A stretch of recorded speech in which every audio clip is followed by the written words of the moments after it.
अवधारणा concept of administrative state. Good morning. आज जो हमारा टॉपिक है वो एडमिनिस्ट्रेटिव स्टेट के बारे में है। दो स्टेट अभी तक हमने पढ़े, वेलफेयर स्टेट और उससे पहले हमने पढ़ा था लेसेस-फेयर स्टेट। जब हम वेलफेयर स्टेट पढ़ रहे थे तब हमने देखा कि धीरे धीरे राज्य के पास बहुत सारे लोक कल्याण से जुड़े हुए कार्य आते जा रहे हैं। तो लोक प्रशासन आज सभ्य समाज की एक आवश्यकता बन गई है। आधुनिक युग में यह समाज का एक आवश्यक अंग और मानव जीवन का नियामक बन गया है। चूँकि विश्व के अधिकांश राज्य लोक कल्याणकारी हैं, जिन्होंने अहस्तक्षेप की नीति को छोड़ा है और जीवन की असंख्य मानवीय आवश्यकताओं जैसे शिक्षा, स्वास्थ्य, मनोरंजन, स्वच्छता आदि को पूरा करने का संकल्प लिया है। जैसे जैसे मनुष्य के ज्ञान की वृद्धि हुई है, विज्ञान और तकनीक का विकास हुआ है, वैज्ञानिक खोज एवं अनुसंधानों को अपनाया जाने लगा है, मनुष्य की इच्छाओं और आकांक्षाओं में निरंतर वृद्धि हुई है।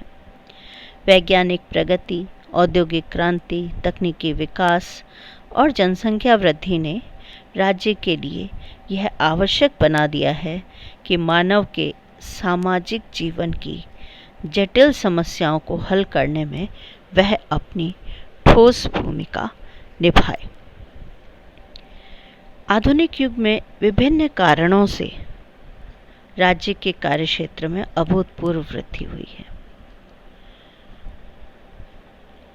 आधुनिक राज्य जितनी सेवाओं और दायित्वों का निर्वाह कर रहा है, उतना मानव इतिहास में कभी किसी ने नहीं किया है और इसकी प्रकृति निरंतर गतिशील बनी हुई है। आधुनिक राज्य उन कार्यों को भी संपन्न कर रहा है जो पहले निजी संगठनों द्वारा किए जाते हैं। हम ये भी समझते हैं कि ऐसा दिन भी दूर नहीं जबकि राज्य का उत्तरदायित्व केवल शांति और व्यवस्था बनाए रखना, निजी संपत्ति की रक्षा करना और न्याय व्यवस्था करना ही था। विज्ञान और तकनीकी के इस युग में पुलिस राज्य की अवधारणा के स्थान पर लोक कल्याणकारी राज्य ने ले लिया है। जन जन के कल्याण की इस धारणा के अंतर्गत वर्तमान समय में राज्य का यह उत्तरदायित्व माना जाता है कि वह ऐसे लोगों की भी देखभाल करे जो स्वयं अपनी देखभाल करने में असमर्थ हैं। सभी नागरिकों को जन्म से लेकर मृत्यु पर्यंत सामाजिक सुरक्षा की गारंटी भी इस प्रकार के जीवन के सभी व्यवहार राज्य के नियंत्रण व नियमन में निरंतर वृद्धि के कारक बने हैं। यह जानना भी महत्वपूर्ण है कि क्या है प्रशासकीय राज्य, मीनिंग ऑफ एडमिनिस्ट्रेटिव स्टेट। प्रारंभ में राज्य केवल नीतियों का निर्माण करता था और उन नीतियों को व्यवहार में क्रियान्वित करने का दायित्व प्रशासनिक होता था। प्रशासन का होता था। प्रशासन राज्य के लक्ष्यों और सरकार के वादों को क्रियान्वित करने का उत्तरदायित्व निभाता था। यदि राज्य का प्रशासकीय ढांचा तीव्रता, कुशलता एवं सत्यनिष्ठा के साथ कार्य नहीं करता तो अच्छी से अच्छी सरकार, हम ये जानते हैं कि अच्छी से अच्छी नीतियां असफल हो सकती हैं, सरकार असफल हो सकती है। प्रशासन आधुनिक युग का हृदय बन गया है। समाज में उसका महत्वपूर्ण स्थान होने लगा है। विकास के सारे लक्ष्यों की संपूर्ति और क्रियान्विति ही नहीं, वह राज्य की प्रत्येक गतिविधियों पर निर्भर हो गया है। आज लोक प्रशासन सामाजिक विवादों को भी सुलझाता है, समाज में संगठन व एकता भी स्थापित करता है, सामाजिक ढांचों को निरंतरता, स्थिरता प्रदान करता है। यही नहीं, जन्म से मृत्यु पर्यंत मानवीय गतिविधियों में उत्तरदायित्व निभाने के कारण आज राज्य को प्रशासकीय राज्य कहा जाता है। प्रशासकीय राज्य एक ऐसा राज्य है जो किसी विचारधारा से बंधा हुआ नहीं है। राज्य का स्वरूप चाहे समाजवादी हो, चाहे पूंजीवादी अथवा लोक कल्याणकारी, प्रशासन का सभी राज्यों में समान महत्व देखा जा सकता है। कोई भी प्रशासन के बिना अपना काम करने में समर्थ नहीं है। सभी प्रकार के राज्य अपनी नीतियों के निष्पादन के लिए प्रशासन पर निर्भर करते हैं। ऐसी स्थिति में प्रशासन का बढ़ता हुआ महत्व एक विश्वव्यापी प्रक्रिया है। ऐसा नहीं है कि प्रशासकीय राज्य केवल लोकतांत्रिक राज्यों में ही पाया जाता हो। इसकी उपस्थिति तो प्रशासकीय, पूंजीवादी, लोकतांत्रिक सभी देशों में समान रूप से है, क्योंकि प्रशासन तंत्र पर नियंत्रण, उसकी नीतियों का मूल्यांकन, उसकी कार्य निष्पत्ति का अवलोकन, दक्ष एवं कुशल कार्मिकों का अभाव, ये बहुत सारी जो समस्याएं हैं वो सभी जगह समान रूप से पाई जाती हैं। अतः इसको किसी एक विचारधारा से जोड़ करके हम नहीं देख सकते। आज जो इसका स्वरूप प्रशासकीय होता जा रहा है, इसका एक यह भी कारण है कि आज व्यवस्थापिका और न्यायपालिका की तुलना में प्रशासकीय कार्य अधिक महत्वपूर्ण हो गए हैं। ऐसा नहीं है कि प्रशासन का यह महत्व व्यवस्थापिका या न्यायपालिका के मूल्य पर बढ़ा है, बल्कि अनेक ऐसे कारण हैं जिन्होंने कार्यपालिका की शक्तियों में विस्तार किया है, जिसका अध्ययन हम सेकेंड यूनिट जब हमारी आएगी तो व्यवस्थापिका की शक्तियों में कमी के क्या कारण हैं और कार्यपालिका की शक्तियों में वृद्धि के क्या कारण हैं उसमें पढ़ेंगे। प्रोफेसर फ्राइडमैन ने कहा कि आज की सरकार 4 तरह के कार्य मुख्य रूप से करती है। सेवक है वो, सेवाएं प्रदान करने वाले सेवक के रूप में, नियामक, रेगुलेटर, नियम बनाने से जुड़ी हुई, पूंजी निवेशक के रूप में और शासक के रूप में। वे दिन अब नहीं हैं जब राज्य को एक आवश्यक अनिवार्य बुराई माना जाता था।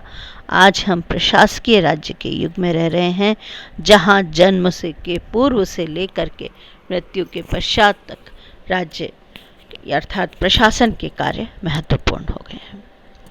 कार्यों की प्रकृति में भी परिवर्तन आया है, जो विगत शताब्दियों में हमें दिखाई देते हैं।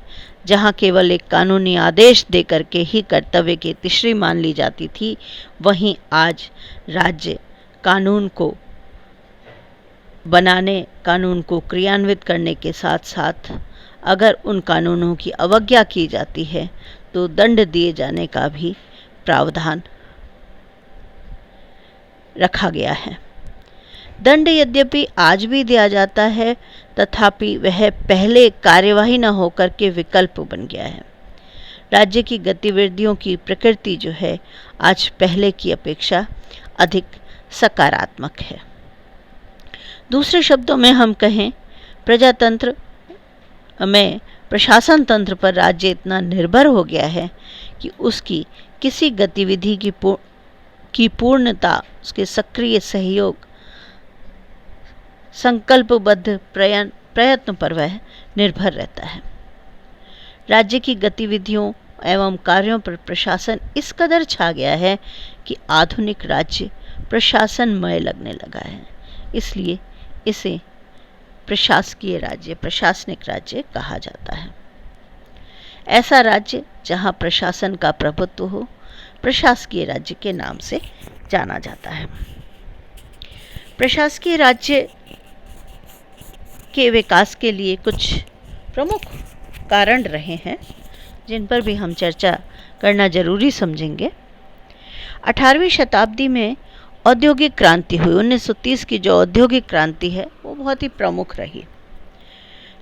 राज्य के सामने नई नई जिम्मेदारियां उपस्थित हुई, नई नई यांत्रिक इकाइयां और बड़े बड़े कारखाने अस्तित्व में आए। ऐसी स्थिति में जो श्रमिक संघर्ष है वो बढ़ने लगा, क्योंकि कारखानों अथवा उत्पादन इकाइयों के मालिक श्रमिक स्वयं नहीं था और उनसे जुड़ी हुई समस्याओं का समाधान राज्य पर आ गया। गांव से लोग शहरों में पलायन करने लगे। शहरीकरण, भीड़ भाड़, घुटन, प्रदूषण और बढ़ते हुए अपराध बढ़ने लगे।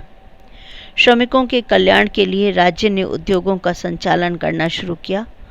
मालिक और मजदूरों के संघर्ष की स्थिति जब आने लगी सामने, तो उनके काम के घंटे निर्धारित करने पड़े। इससे राज्य के दायित्वों में काफ़ी अधिक वृद्धि हुई।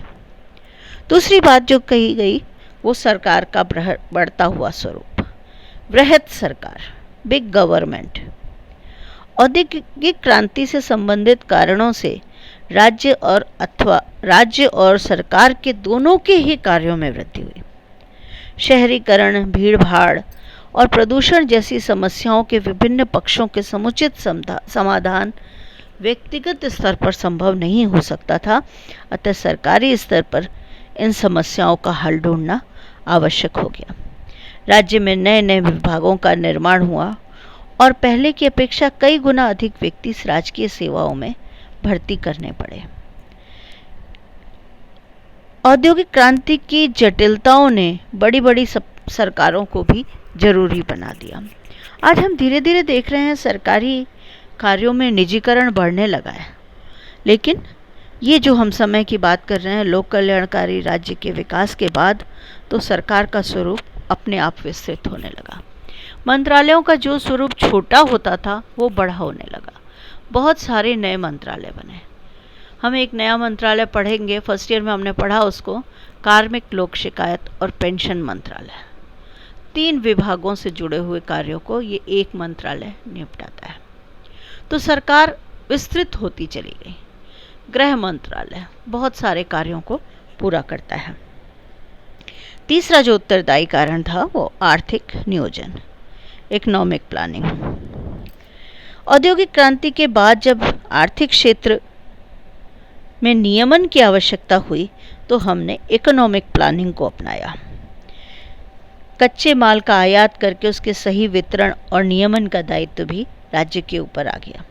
अतः राज्य के द्वारा जो स्थानीय स्तर पर माल उपलब्ध था उसको प्रबंध किया गया और यह समाज के सामने बहुत चुनौती थी कि अपने सीमित उपलब्ध साधनों को वो अधिकतम उपयोग में कैसे लाए। इस चुनौती का सामना राज्य के द्वारा ही किया गया। एक और बात, प्रदत्त व्यवस्थापन। हम पढ़ चुके हैं फर्स्ट ईयर में, डेलीगेटेड लेजिस्लेशन क्या होता है। जब औद्योगिक समाज आ गया तो एक भिन्न प्रकार के कानून निर्माण की आवश्यकता थी, जिसके लिए सांसदों के पास ना तो समय ही था और ना ही तत्संबंधी जो क्षमता और योग्यता थी।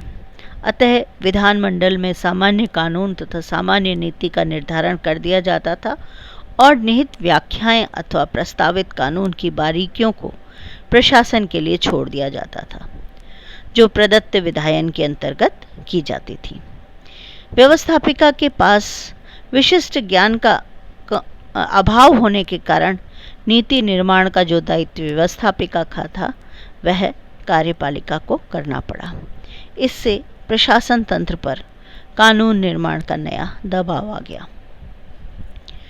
नेक्स्ट है प्रशासनिक न्यायाधिकरण, एडमिनिस्ट्रेटिव ट्रिब्यूनल्स। शासन के कार्यों की जटिल वैज्ञानिक और तकनीकी प्रकृति के कारण सामान्य न्यायालयों का कार्यक्षेत्र भी बढ़ता चला गया और ऐसे मामलों का निर्धारण प्रशासनिक तौर पर किया जाने लगा। ऐसा समझा जाने लगा कि लाइसेंस जारी करने और संपत्ति के मूल्यांकन आदि कुछ ऐसे मुद्दे हैं जिसमें न्यायालय कोई विशेष भूमिका नहीं निभा सकता। अतः ऐसे मामलों को प्रशासनिक न्यायाधिकरणों के सुपुर्द कर दिया गया। इसी तरह कर्मचारियों की सेवा शर्तों के नियोक्ता से उसके विवादों में भी प्रशासनिक निर्णय को ही अंतिम मानते हुए उन्हें न्यायालयों के कार्यक्षेत्र से मुक्त कर दिया गया। इस तरह प्रशासन पर न्यायिक क्षेत्र का यह अतिरिक्त दायित्व भी आ गया। नेक्स्ट है आर्थिक सामाजिक जीवन में बढ़ती जटिलता, growing complexity in socio economic life. जब औद्योगिक क्रांति हुई और औद्योगिकरण बढ़ने लगा तो प्राचीन सामाजिक व्यवस्था सबसे ज़्यादा प्रभावित हुई। लोग गांव से शहरों में पलायन करने लगे, संयुक्त परिवार टूटने लगे और समुचित सामाजिक सांस्कृतिक मूल्य बदलने लगे। व्यक्ति तेजी से आर्थिक मानव बनने लगा और अब उसका जो चिंतन मनन था वो आर्थिक होने लगा। वैज्ञानिक उपलब्धियों ने भी मानवीय जीवन को अधिक जटिल बनाने में भूमिका निभाई। धीरे धीरे सामूहिक सामाजिकता बनता चला गया। जब वह शहरों में आने लगा तो उसके ही स्तर पर उन समस्याओं का निदान करना कठिन होने लगा और प्रशासन पर उसकी निर्भरता बढ़ने लगी। औद्योगिक बस्तियों के ही निर्माण ने ऐसी अनेक समस्याएं उत्पन्न की जिनकी समुचित हल राज्य के हस्तक्षेप एवं सकारात्मक भूमि के बिना संभव नहीं था और इन परिस्थितियों में राज्य को अपने मूक दर्शक बनना छोड़ करके प्रत्यक्ष नियोक्ता बनना पड़ा। नेक्स्ट है उभरता राष्ट्रवाद। जर्मन अर्थशास्त्री फ्रेडरिक लिस्ट ने संरक्षणवाद का सिद्धांत दिया था, जो मुख्य रूप से तार्किक राष्ट्रवाद का प्रतीक कहा जाता था। लिस्ट की मान्यता थी कि यदि अल्प विकसित उद्योगों को विकसित उद्योगों से खुली प्रतियोगिता करनी पड़ी तो वे कभी भी जीवित नहीं रह सकते। ये हम देखते हैं, हम जानते हैं इस चीज़ को कि जिस क्षेत्र में बड़े उद्योग हैं और हम अगर नया उद्योग लगाना चाहें तो हमें बहुत मेहनत करनी पड़ेगी। यह तर्क उन्होंने ये माना कि इंग्लैंड और जर्मनी से जो स्वतंत्र हुए राष्ट्र थे वहाँ पर समस्याएं बहुत अधिक थी। जर्मनी में अल्प विकसित उद्योग कभी भी विकसित नहीं हो सकेंगे क्योंकि उसके उत्पादों की मांग बाजार में उत्पन्न नहीं हो सकेगी। यह स्थिति राष्ट्र की आत्मनिर्भरता एवं भविष्य हेतु अच्छी नहीं मानी जा सकती। इसलिए लिस्ट ने सुझाया कि राष्ट्र को स्वतंत्र व्यापार में आस्था छोड़ करके अपने देश की परिस्थितियों के अनुरूप राजकोषीय नीतियों का निर्माण करना चाहिए और अपने अर्धविकसित उद्योगों को विकसित राष्ट्र के उद्योगों से सीधे प्रतियोगिता नहीं करनी देनी चाहिए। इन बिंदुओं के पश्चात हम अन्य मुद्दों पर अपने दूसरे लेक्चर में चर्चा करेंगे। Thank you all of you.